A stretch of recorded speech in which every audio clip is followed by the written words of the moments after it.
Spectrum TV app is one of the best apps that you can download for your TV. Well, in today's tech video, I'm going to show you 3 different ways of how to install Spectrum TV app on your Vizio smart TV.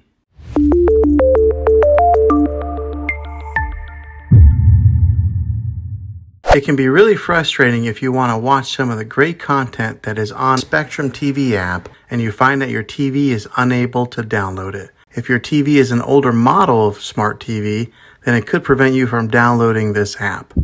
So the way that I'm going to show you how to install Spectrum TV app will be able to work on any model of TV on any year of TV. You just have to have an HDMI port on your TV to plug into. I recommend getting a Roku stick or an Amazon Fire Stick. Both of these media streaming players have the capability of download Spectrum TV app. You then use a Roku or Fire Stick as your main streaming player, which bypasses the operating system on your TV. If you want to spend a little more and get a more robust device that gives you a few more options, then take a look at the Apple TV 4K. All these devices plug into the HDMI port on your TV, no matter how old it is, no matter what model it is. I've had great luck with all these streaming players, and I'll put links in the description down below of where you can get one of them. Well, hopefully this video was helpful for you. If it was, go ahead and click a thumbs up on it. Go ahead and subscribe to my channel. I make tech videos all the time, and I would love to have you back in the next one. Take care.